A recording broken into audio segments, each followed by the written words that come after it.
Good morning students. बच्चों, आज हमारी क्लास 10th में वर्कशीट नंबर 45 और ये वर्कशीट है वृत्त पर आधारित, जो हमारा चैप्टर 10 है एनसीईआरटी में। और इससे पहले भी आपको कई वर्कशीट इसके ऊपर समझाई गई हैं। तो आज की वर्कशीट का टॉपिक है वृत्त की स्पर्श रेखाओं पर आधारित पाठ्य पुस्तक के उदाहरण। तो आज की वर्कशीट में हम एनसीईआरटी के एग्जाम्पल्स करेंगे। तो उससे पहले हर वर्कशीट में जैसे आता है एक रिकैप है, यानी पिछली वर्कशीट में हमने क्या सीखा।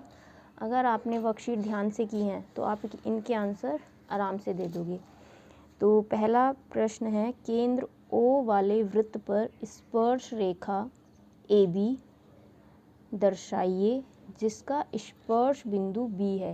यानी एक हमें बनाना है केंद्र O वाला वृत्त, कोई भी त्रिज्या लेकर एक वृत्त बनाना है, उस पर एक स्पर्श रेखा AB दिखानी है, AB जिसका स्पर्श बिंदु B है।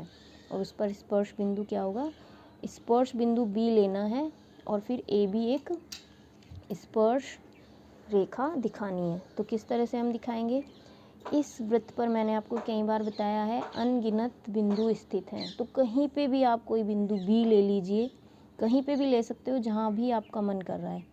सपोज़ करो मैं यहाँ पे ले रही हूँ, ये एक बिंदु ले लिया मैंने और इस बिंदु को नाम दे दिया B। अब B पर मुझे स्पर्श रेखा खींचनी है। तो स्पर्श रेखा वो होती है जो वृत्त के केवल एक बिंदु पर स्पर्श करती है। तो B पर स्पर्श करते हुए मैं एक लाइन ये खींच दूँ, ठीक है। ये इधर भी जा सकती है, लेकिन हमें वृत्त स्पर्श रेखा में AB दर्शाना है। तो मेनली तो यहाँ से और कहीं पे भी एक बिंदु ये A ले लोगे।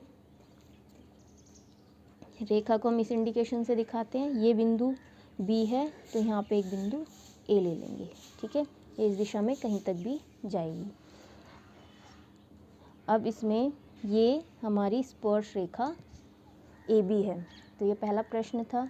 इसके बाद है, किसी वृत्त की स्पर्श रेखा उसकी छेदक रेखा के समांतर हो सकती है, ये सत्य है या असत्य है। तो वृत्त की स्पर्श रेखा याद करो क्या है, यही जो उसके किसी एक बिंदु से स्पर्श करते हुए जाती है। और छेदक रेखा क्या होती है, छेदक रेखा होती है जो वृत्त को दो बिंदुओं पर प्रतिच्छेद करते हुए जाती है। तो कहीं पे भी आप बना सकते हो। सपोज करो मैंने ये छेदक रेखा बनाई है, ये एक छेदक रेखा है, ठीक। अब इसके समांतर क्या कोई स्पर्श रेखा हो सकती है, बिल्कुल हो सकती है। अगर मैं यहाँ बिंदु ले लूँ बिल्कुल और इसके समांतर एक रेखा यहाँ से खींचूँ, ये स्पर्श रेखा, ठीक। तो ये भी क्या है, ये दोनों रेखाएं आपस में समांतर है। इसी तरह से इसके सामने यहाँ बिल्कुल यहाँ भी एक स्पर्श रेखा खींची जा सकती है, ठीक। तो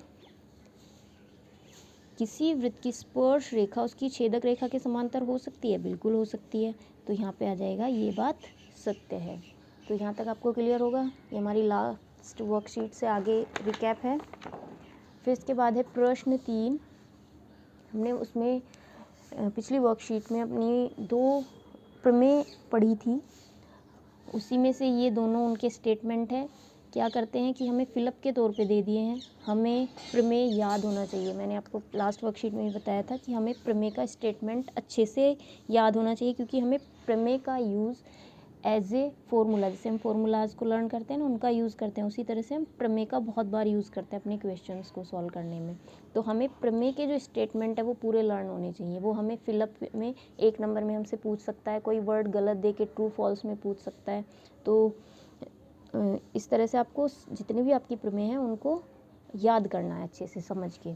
तो ये पहली प्रमेय है, वृत्त के किसी बिंदु पर स्पर्श रेखा स्पर्श बिंदु से गुजरती हुई फिलअप पर लंबवत होती है। तो अगर आपने ध्यान याद कर लिया है तो आप आराम से बता दोगे कि यहाँ पे क्या आएगा।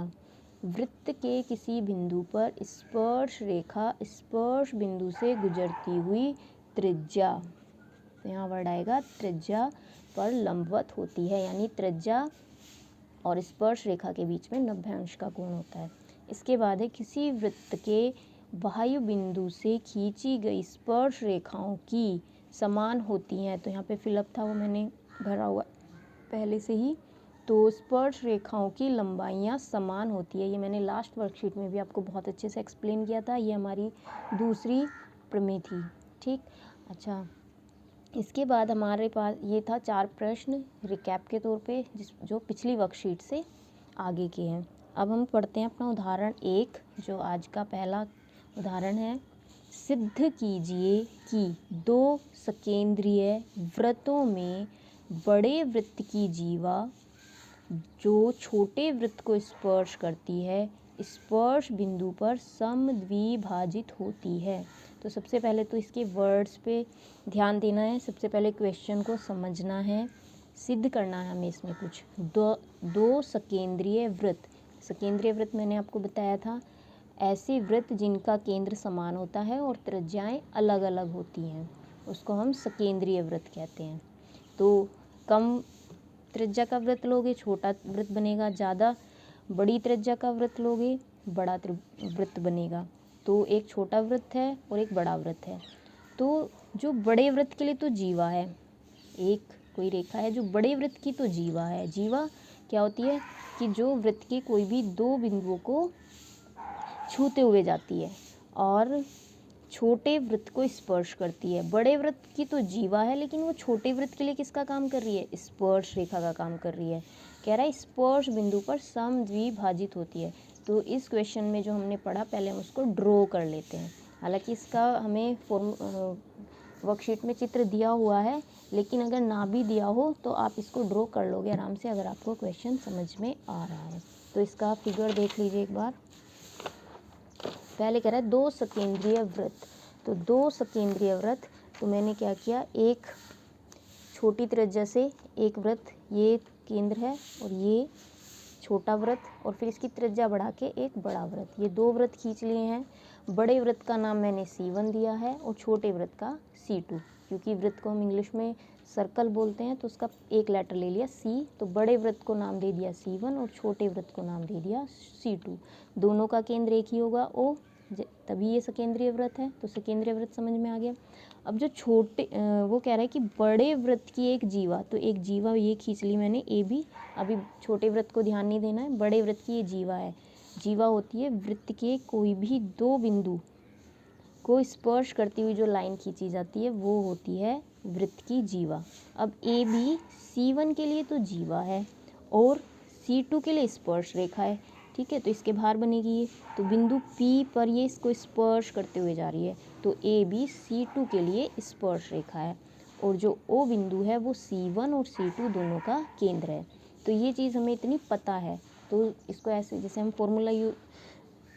प्रमेय सिद्ध करते हैं, तो उसी तरह से क्वेश्चन भी हमें सिद्ध करने का है। तो उसमें वही हेडिंग्स होंगी, दिया है, सिद्ध करना है, अगर रचना है तो रचना, नहीं है तो उत्पत्ति पे आ जाएंगे, ठीक है। और इसमें हम जो हमने अब तक प्रमेय पढ़ी है उन्हीं सब का यूज़ करते हुए इस क्वेश्चन को हम प्रूव करेंगे। तो सबसे पहले दिया है, तो हमें क्या दिया है, केंद्र O वाले 2 सकेंद्रीय वृत्त C1 और C2 हैं तथा बड़े वृत्त की जीवा AB जो छोटे वृत्त को बिंदु P पर स्पर्श करती है। इतनी बात हमें क्वेश्चन में दी हुई है। अब हमें जो सिद्ध करना है वो करना है स्पर्श बिंदु पर समद्विभाजित होती है, यानी ये जो जीवा है ना वो स्पर्श बिंदु पर समद्विभाजित होती है। समद्विभाजित यानी 2 बराबर भागों में बढ़ जाती है। तो अब इसमें सिद्ध क्या करना है, ये स्पर्श बिंदु P हो गया और AB समद्विभाजित 2 बराबर भाग, यानी AP बराबर PB या BP, ठीक, 2 बराबर भागों में बढ़ जाती है। ये हमें सिद्ध करना है। तो सिद्ध करने के लिए हम क्या करेंगे, AP बराबर PB ये सिद्ध करना है। इसके लिए हमें रचना करनी होगी। तो O को P से मिलाना है, यानी OP केंद्र को स्पर्श बिंदु से मिलाना है। O केंद्र को स्पर्श बिंदु से मिलाना है, और जैसे ही आप इस केंद्र से स्पर्श बिंदु को मिलाते हो तो आपको जो हमने पहली प्रमेय पढ़ी है वृत्त की वो याद आ जानी चाहिए। कितनी होती है, तो वो होती है हमारी, वो क्या है, AB वृत्त C2 के स्पर्श बिंदु P पर स्पर्श रेखा है, OP त्रिज्या है, AB वृत्त C2 ए बी वृत्त C2 के स्पर्श बिंदु P पर स्पर्श रेखा है और OP त्रिज्या है, तो इसलिए OP परपेंडिकुलर होगी AB के। ये हमें कौन सी थ्योरम से पता है? यहाँ पे तो हमने नाम लिख दिया है, लेकिन जब हम पेपर में करेंगे तो यहाँ हम पूरी प्रमेय का स्टेटमेंट लिखेंगे। या तो नीचे लिख दो उसे ब्रैकेट में, नहीं तो ऊपर भी लिख सकते हो।